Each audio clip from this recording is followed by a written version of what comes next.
पिंपरी चिंचवडमधील महाविकास आघाडीचा पहिला उमेदवार ठरला। रवी लांडगे यांच्या उमेदवारीवर उद्धव ठाकरे व संजय राऊत यांच्याकडून शिक्कामोर्तब। सध्या आगामी विधानसभा निवडणुकीचे वारे जोरात वाहत आहेत। सर्वच राजकीय पक्ष विधानसभा निवडणुकीच्या तयारीला लागले आहेत। तसेच इच्छुक उमेदवार सुद्धा तयारी करीत आहेत।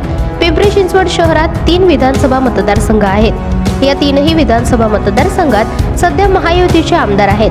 त्यामुळे आगामी विधानसभा निवडणुकीत 3ही मतदारसंघ महाविकास आघाडीचे उमेदवार कोण असणार याबाबत उत्सुकता आहे। अशातच आता महाविकास आघाडीचा शहरातील पहिला उमेदवार ठरला आहे।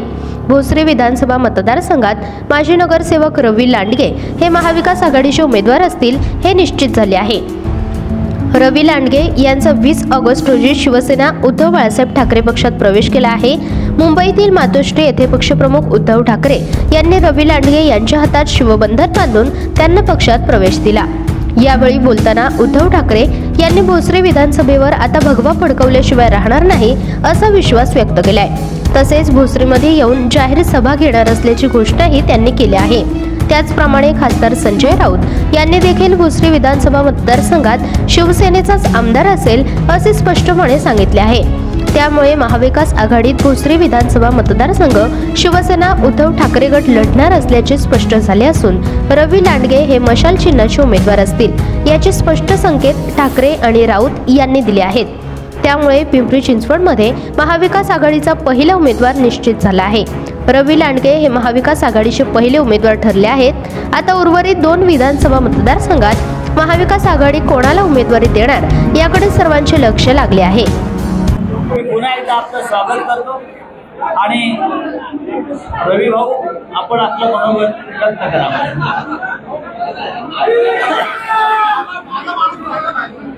छत्रपती शिवाजी महाराज की जय, धर्मवीर छत्रपती संभाजी महाराज की जय, भारत माता की जय।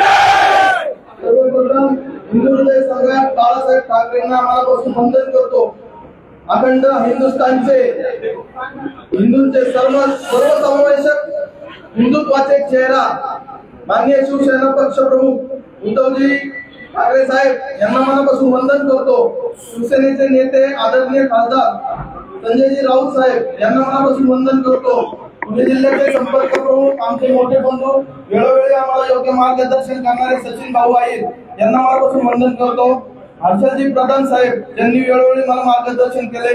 मिलिंदजी नावेकर साहेब तसेच आमच्या पिंपरी चिंचवड मधून आलेले सर्व निष्ठावंत कार्यकर्ते आणि शिवसेनेच्या ज्येष्ठ नेत्या आपल्या आक्रमक शैलीसाठी प्रसिद्ध असलेल्या सुरभाताई उबाळे, आमचे मोठे बंधू एकनाथ भाऊ पवार, धनंजय भाऊ आल्हाट, संजोग वागेरे पाटील, सर्व पिंपरी चिंचवड मधील पुण्यामधील पदाधिकारी आणि आता शिवसेनेच्या माझ्या प्रवेशाला साक्षीदार असलेले माझे सगळे मित्र परिवार, सगळे बंधू, सर्वांचं मनापासून आभार व्यक्त करतो। साहेब आमचं कुटुंब जनसंघापासून भारतीय जनता पक्षाचं काम करत होतं। स्वर्गीय अटल बिहारी वाजपेयी यांच्या विचाराला प्रथम राष्ट्र नंतर पक्ष शेवटी स्वतः या विचारांचं मी प्रेरणा घेऊन समाजकार्य करण्यास सुरुवात केली। आमचे चुलते कैलासवासी अंकुश भाऊ लांडगे यांनी निस्वार्थ समाजसेवेचा वसा आम्हाला दिला। ते कार्य करत असताना आता गेल्या 10 वर्षापासून भारतीय जनता पक्षाची जी स्थिती झाली आहे ती आपण बघत आता पूर्ण व्यावसायिकीकरण झालेलं आहे। आमच्या भोसरीमध्ये भ्रष्टाचार, हुकुमशाही, दहशतवाद तसेच सत्तेचा गैरवापर, खोटी आश्वासनं हे सहज चालू आहे। आपण मला बाळासाहेबांचा एक सच्चा शिवसैनिक बनायची संधी दिली। मी इथून पुढे आपल्याला या निमित्ताने सांगू इच्छितो, भोसरीमधील भ्रष्टाचार, हुकुमशाही आणि दहशतवाद हा मोडूनच काढीन। कारण मी बाळासाहेबांचा सच्चा शिवसैनिक म्हणून आणि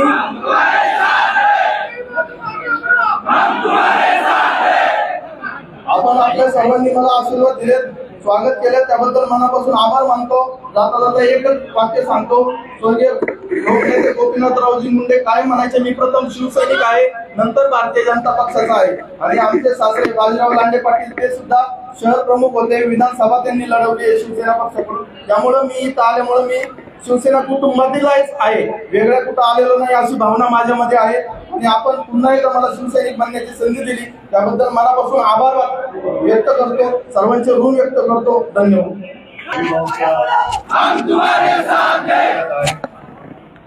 आणि रविभाऊ तुम्ही जे सांगितलं बाजीरावांचा उल्लेख केला. बाजीराव मला चांगले आठवतात. असं नातं आपलं निर्माण होईल हे काय मला वाटलं नव्हतं. आता बाजीराव तुमचे सासरे म्हणजे आता तुम्ही सासरे आलात की माहेरी आलात? घर एकच आहे, घर एकच आहे.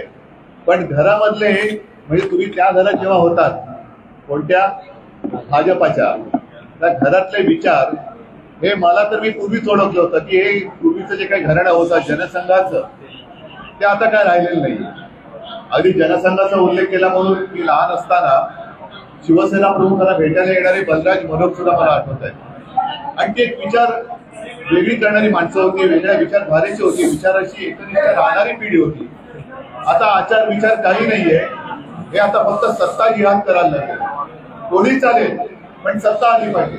काही करा पण सरकार आलं पाहिजे. आणि महाराष्ट्र नाचला तरी चालेल, महाराष्ट्र मेला तरी चालेल, पण राज्य आमचं असलं पाहिजे. ही जी प्रवृत्ती आहे ती प्रवृत्ती ठेचून काढण्यासाठी जसा मी शिवसेना म्हणून उभा आहे त्या शिवसेनेत तुम्ही आज प्रवेश करतात. साहजिकच आहे अनेक भारतीय जनता पक्षाचे कार्यकर्ते, अगदी संघाचे कार्यकर्ते हे नाराज आहेत. पण त्यांना जे वाटलं होतं की सत्ता आल्यानंतर काय देशात बदल होईल, माझ्या आयुष्यात काय बदल होईल, हिंदुत्वामध्ये आणखी काय सुधारणा होईल, हिंदुत्वाचं तेज वाढेल, तर हिंदुत्वाला तालिमा लावण्याचं काम हे आत्ताचं भाजपवाले करत आहेत. आणि भाजप म्हणजे हिंदुत्व नाहीये. आज तुम्ही सगळे आपण एकत्र जमलेलो आहोत. आपलं हिंदुत्व हे आपल्यावरती जे संस्कार झाले त्या संस्काराचं हिंदुत्व आहे. आणि हे संस्कार छत्रपती शिवाजी महाराजांचा जय जयकार केला, संभाजी महाराजांचा केला, अनेक साधू संतांचे, त्यांनी जे शिकवलेलं हिंदुत्व हे आपलं हिंदुत्व आहे. आणि ह्या हिंदुत्वाची वाट आता कोणी अडवू शकणार नाही. हे बोगस हिंदुत्ववाले जे आहेत भाजपवाले, त्यांना त्यांची जागा दाखवून देण्याचं काम आपल्याला करायचं आहे. तुम्ही सगळेजण शिवसेनेत आला, मला खात्री आहे दुसरी विधानसभेवरती आता भगवा फडकल्याशिवाय राहणार नाही.